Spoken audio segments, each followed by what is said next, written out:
All right. Let's see if we can get some people here now.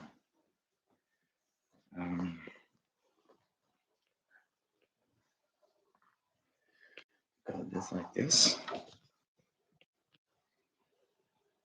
Move this up here.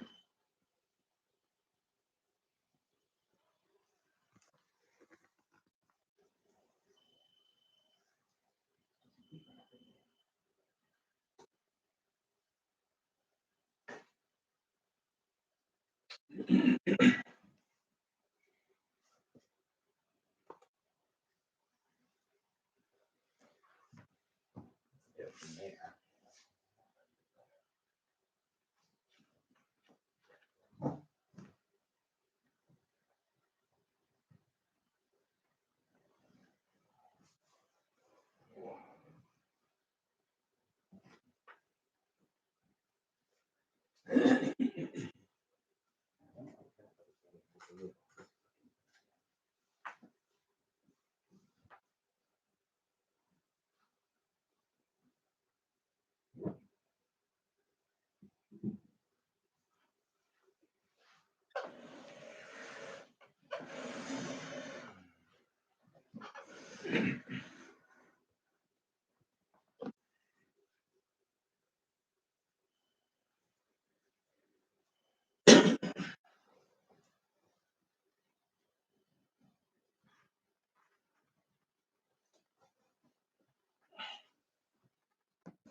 All right.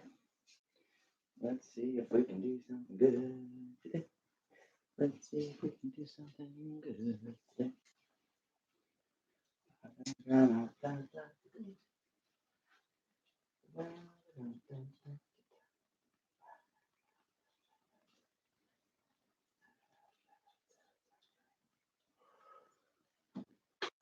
Okay.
Ah, that didn't work.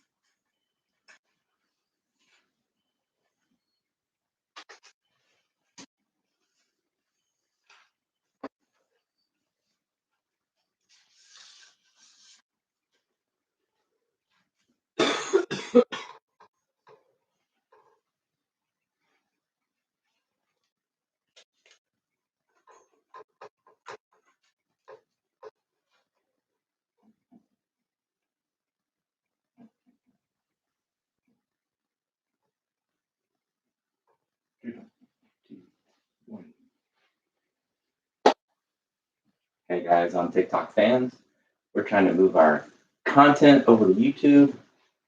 So right now I am YouTube Live and TikTok Live at the same time, trying to get some people going that way over to YouTube so we can talk about the golf swing today. We've got nearly 4,000 followers, so I'm looking for some people to go over to YouTube and start learning how to play golf. My buddy and I are learning how to play golf left-handed, and actually this looks right-handed, right? Because it's backwards. I don't have much room in this room in my home, but let's talk about the golf swing in a second. All right, golf swing, simple golf swing. Golf is easy. We just tend to complicate it so much by adjusting things in the golf swing that we shouldn't adjust. We start shifting laterally, side to side. So now we have to put that into the equation. As we make our first move for the downswing, we might dip and then push up. So now we have this and this variable that changes every golf swing. And then the obvious one is how hard we want to hit the ball. So we start messing with how long our backswing is, how much we shift our weight so that we can push off and get a little bit more power, how wide our arc is, right?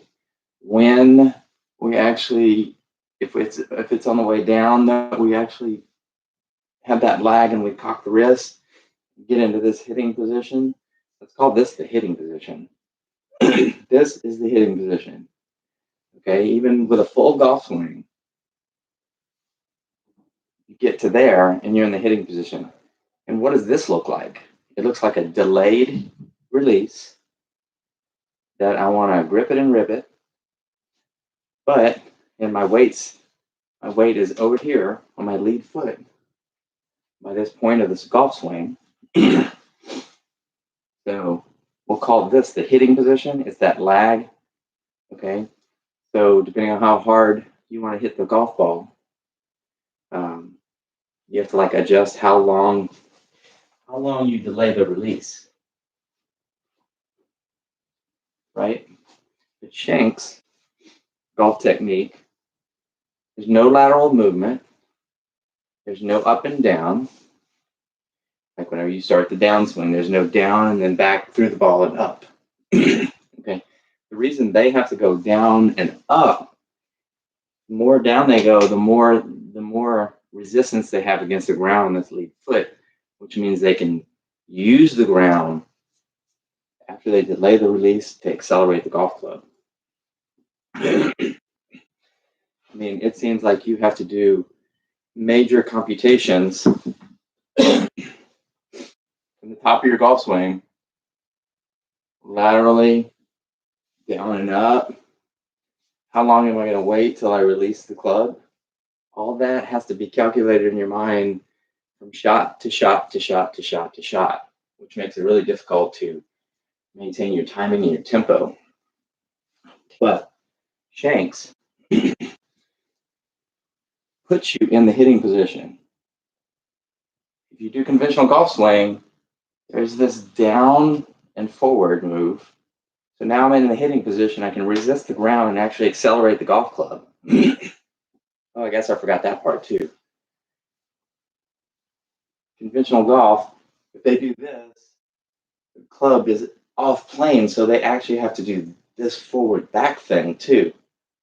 So that's another one. They got a variable that changes every shot, side to side, variable from top to bottom because they're doing this drop dip so they can have more resistance against the ground to be able to accelerate, because that's what you need. You need your resistance and torque to be able to accelerate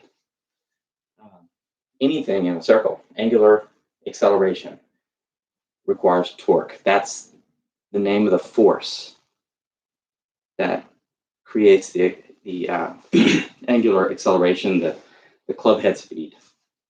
All right. So Shanks is saying, put yourself in the hitting position. Okay. If you can put yourself in the hitting position, then you can utilize the resistance you have against the ground from the get-go. All you have to do is think about from the top is, how hard do I want to hit the ball? And I have to like match that effort with my hands with the resistance against the ground. Okay, think about it again, how hard that is in the conventional golf swing. Because you have all this movement going down and to your left, and then, oh yeah, I got to find the swing plane also. And so you got to time this little moment in time. Is so difficult to time. Everything's moving. You have angles, you have positions up and down, left and right. All that has to be timed perfectly to release the golf club, hopefully in time to have it fully released by impact. Okay, you want it fully released by impact. Whether fully released is a little short of straight, it might be at 170 degrees instead of 180 degrees. That would be full release. But the more consistently your release can be in respect to how much you release, the more you can count on how much club head speed you're developing. All right, super crazy. Yes, I know. Think about Tony Finau. Think about Jon Rahm. They are some of the longest hitters, and they're like in this range of their backswing, right? If they can get rid of this lateral movement and resist the ground in the right direction, because if you resist the ground opposite the direction you're trying to release the club. So I'm trying to release the ground. I'm trying to release the club down and around. So I'm pushing on my lead foot up and around, down and around, up and around. So it's opposite. This one's going this way, and that one's going this way. It's just, okay, so depending on how that angle changes, determines how efficient your torque is. If I had a wrench, I don't know if this can read to everybody. If I had a wrench and the nut was here, which way do I have to push the end of the handle of the wrench? Do I push it this way? Or do I push it away and around? That's the release of the golf swing. And that's the direction of the torque, is that way. Yeah, it's a really easy golf swing because Jeff and I are learning. We're on week 2, about day 8 or 9. Okay, so this looks right-handed on the screen, but it's actually a left-handed club. So we're teaching ourselves the Shanks technique left-handed. And yesterday I hit 3 shots with my 7-iron left-handed, about 150, but straight as an arrow. This really works. I mean, even switching around, playing left-handed. So we'll show you some of those results soon. I've learned how to play golf left-handed. I don't even know what kind of comments are coming here, if there are any. No. Don't try to comment there because I don't have my glasses on. All right, so the complete golf swing, like, you can do this like, in Tin Cup. Oh, you want to know what's the golf swing by Roy McIlroy? So in a nutshell, okay, and I guess I'll maybe do this twice because okay, maybe I'll move this camera and then it'll be the same direction. And I can only do it once.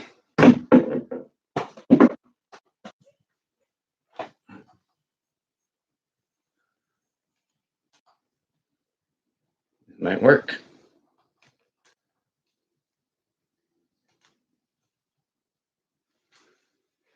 All right, we got it. Cool. TikTok and YouTube Live. All right. So we have to quit thinking.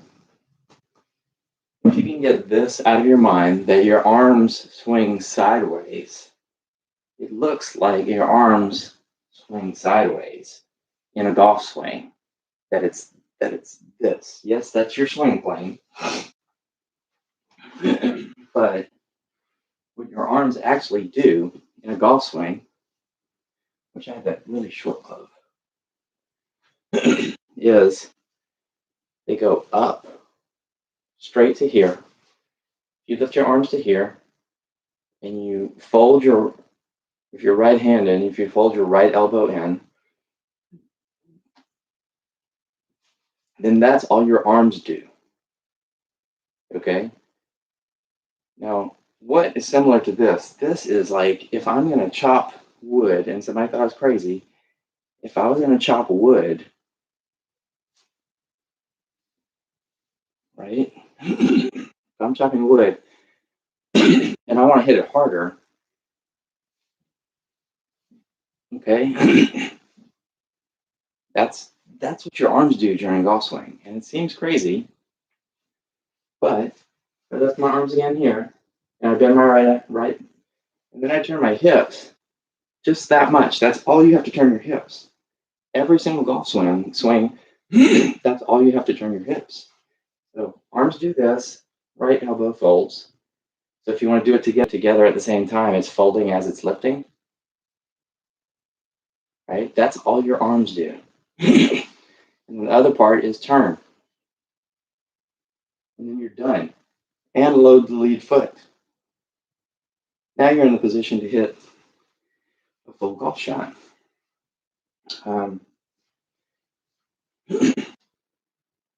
Let's see. So arms up, fold, fold and turn. And if you look at this arm right here, pretty much pointed directly where my target would be. That would be a cool place to have a green screen. Kind of like thinking we might do that.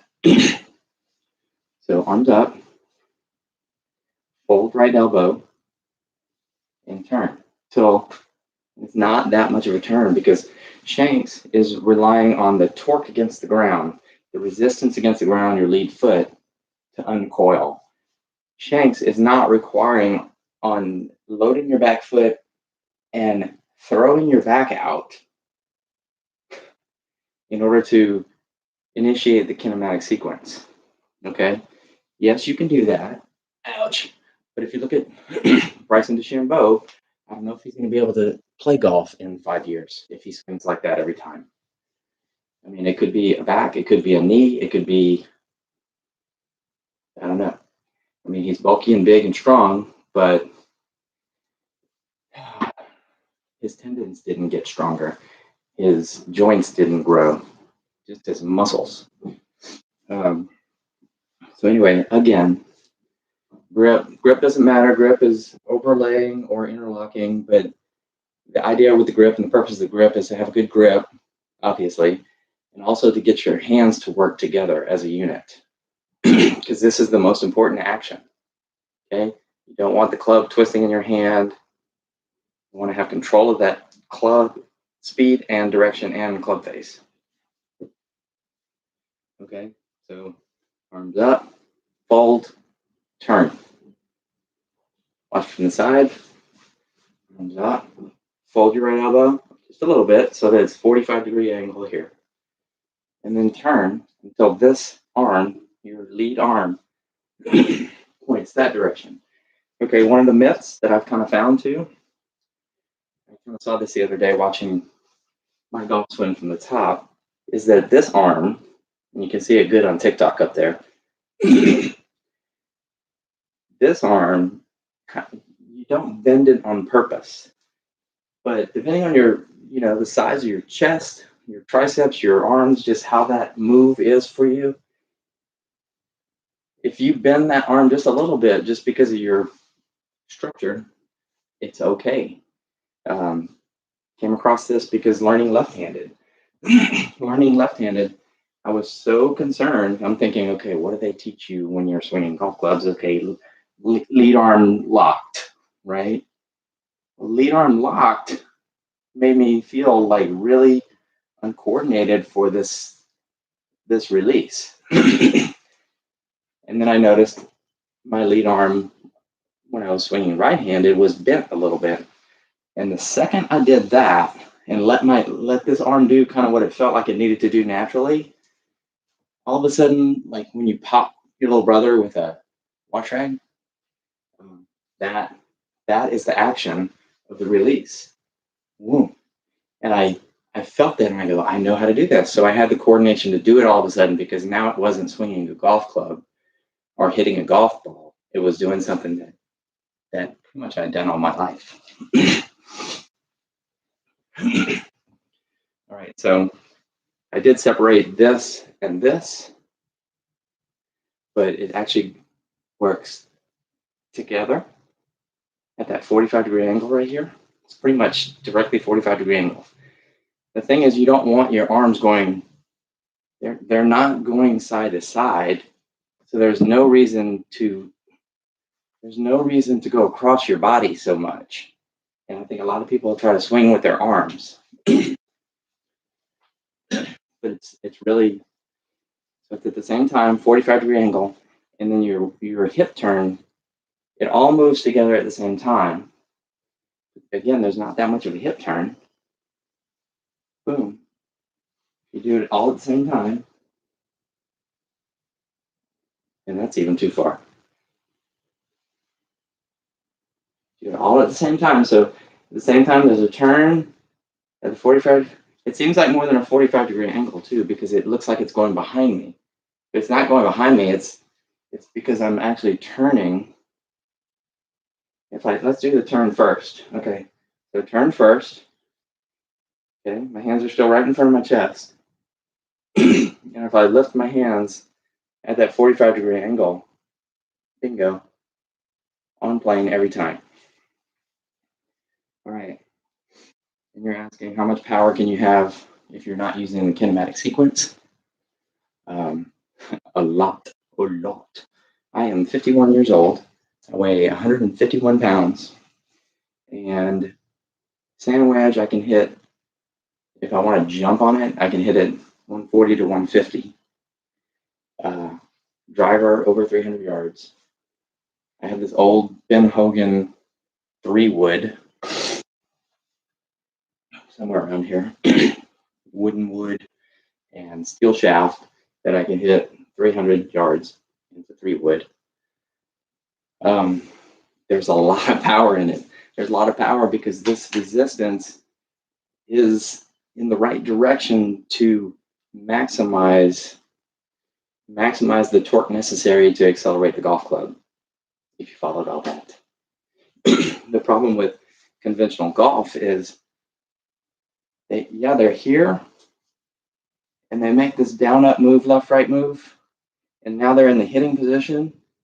Okay, now it's time to push against the ground, right? So they're going this way, and then they have to push the ground. And if you look at the direction of the force, so they're sliding, and now it's time to release the golf club. And really to maximize the torque, they have to push themselves. They have to switch directions, right? But that doesn't happen. So that's why they do the down move. They do the down move because now they have a little bit more bend in their knee and they can get a little bit more torque as they move through the ball. But the torque is going straight up. It's not like Shanks. Shanks, if I do this and I push against the ground, my torque against the ground, it uncoils me. And conventional golf goes down and their torque is sliding. It's not as effective. It's not a true resistance. It's a loose connection in the machine. So yeah, there is a lot of power, and it's all in hand speed. So this is the position you need. This is the position you need. Go arms up at 45-degree angle. Oh, you cock your wrist. Okay, cocking your wrist. That's the next thing. Okay, I could cock my wrist first. Start here. If I do this, I can still hit a golf. It doesn't matter the order that I do things in. It just matters that I'm in the right position with my weight in the right place so that I can initiate a lot of acceleration with the golf club. Say something. We have no viewers.